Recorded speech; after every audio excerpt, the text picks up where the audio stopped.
Great. I think there was something on our Facebook page too, if you wanted to click to that link, right, David? Okay, so then to the capable part, what we focus on in terms of what we mean by capable as part of our mission statement. We'd like to be the resident experts on our products and on our industry. That's something that we're always striving towards. So that's part of that continued learning aspect and what we're trying to represent to our customers by living out our mission statement. The other component is striving to educate our market and our community on the products and how they can be used. So as much as we want to pursue the education for ourselves, we really do want to model that in our community. That's part of why we have the installation seminars on in-house to try to continue that education for our customers too.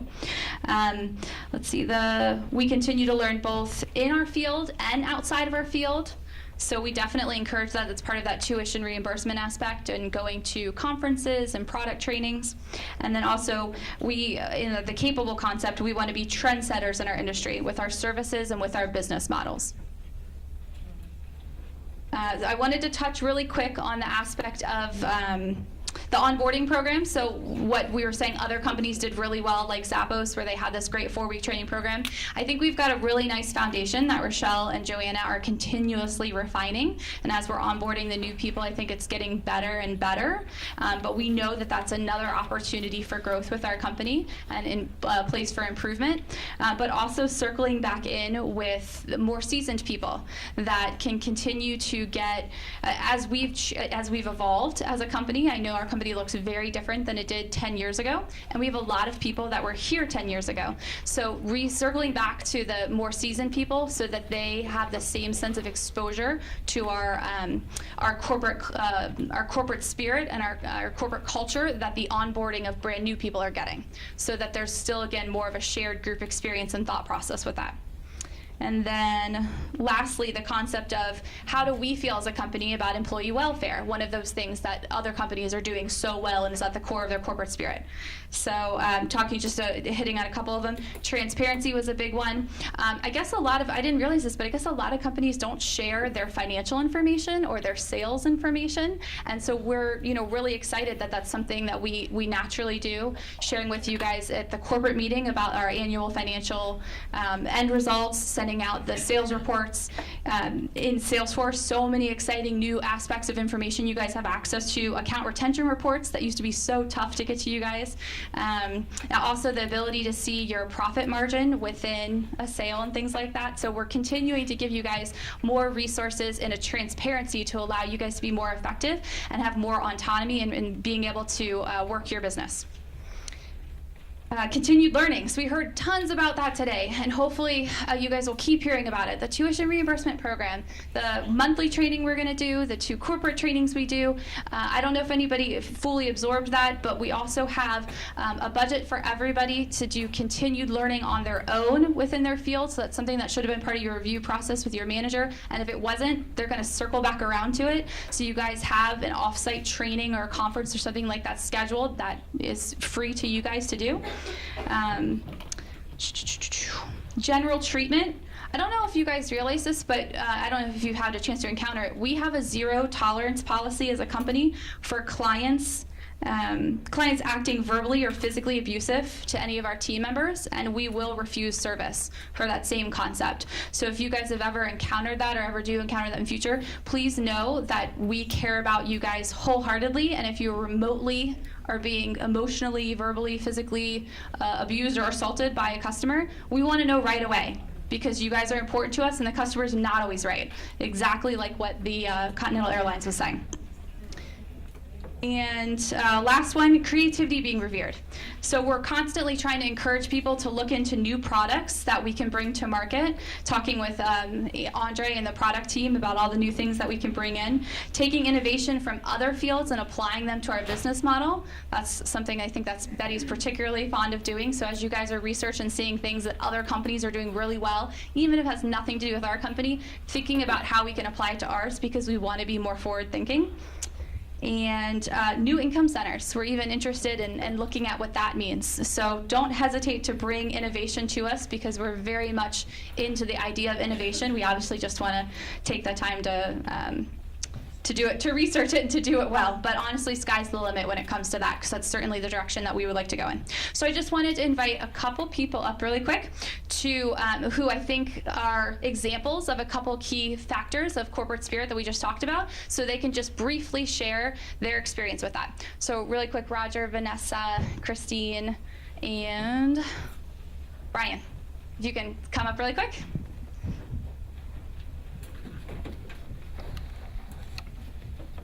So I asked them a question earlier, and they're going to go ahead and read their question and talk for just 1 minute, again, about the component of corporate spirit that they demonstrate. The other thing I want to put out there are so many of you guys, and we're moving. He wants us to move over here so we're not in the screen. There are so many of you guys, and we all work at different locations, and sometimes some people are remote employees as well.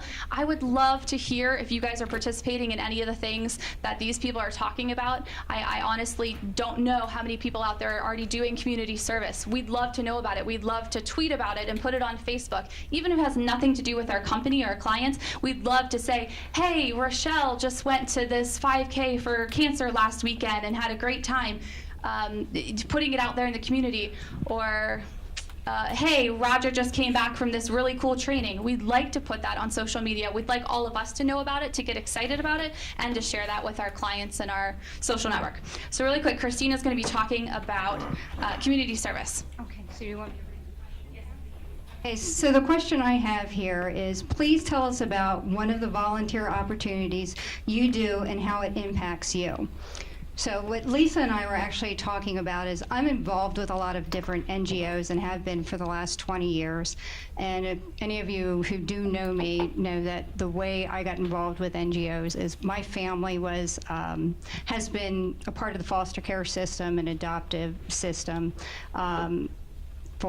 since I was a child, and I have the mother of foster children and foreign adoptive children, and so for the last 20 years it got me involved with starting out in basically getting involved with the human trafficking, a lot of what is the child labor laws. It's extended into a lot of poverty internationally. So I have so many NGOs that I'm involved in over the last 20 years, so I've had to narrow it down to one big one that I'm going to talk to you about a little bit today, and that would be the Global Citizens, and you can reach that at globalcitizen.org, and I've picked that one just because they basically champion about everything out there you could possibly get into. They're like warriors of everything.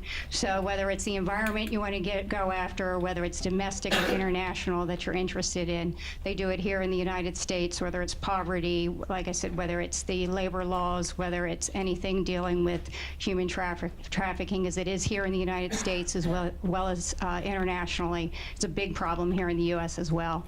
It's something that you can you can become involved with as well, and they're well organized. So if it's something that you may think is overwhelming, when you get involved with a very organized company like this or organization like this, it's not is overwhelming. So I encourage you to get involved with something like, a company, an organization like this, whether it's this one or one of the many that are out there that's reputable. It's interesting that, I go back to listening today what we were talking about, all the different, everything about the way we're organizing the company and our way of, doing things. My philosophy in life has always been about, you can have a negative cycle of life or a positive cycle of life.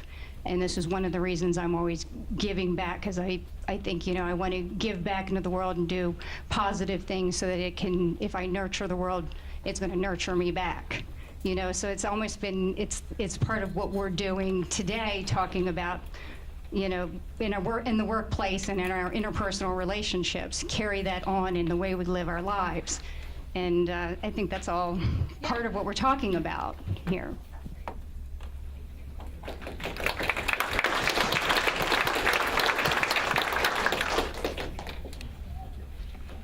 The question is, tell us what fruit you see from the accountability you are working on with clients, co-workers, and management. When I first read this question, I had no idea this fruit was doing in here, but Lisa was kind enough to explain it to me. I want to start off with Vanessa. When I'm thinking about somebody that really embodies the concept of caring, caring about our clients, caring about our coworkers, caring about communicating with management team, and how they're able to do that in a sense of following up on the job description and on the components of what they're supposed to do and an accountability which demonstrates their care. And I'm excited that you embody that. Thank you. Well, I think we do that because we put people first, and I think we try in our team and also the company, we do a great job at putting not only the employees, but also caring a lot about the clients. I think we go above and beyond. You know, I think I spend a lot of my time trying to make our clients happy, and the other half I'm trying to communicate internally and making sure that my people, my frontline people, are being taken care of, their issues are being addressed to some extent, and just helping them go through the things they have to do, and that's helping them be accountable. So at the end of the day, we have happy clients, and we have, I think, increased sales because of that, a lot of repeat business. I think overall, just the idea that you care. Of course, we want to sell tile, but first we care about those relationships. We care about people, and then the tile will be a second nature because that's what we offer. I think that's just the heart of it. Yeah.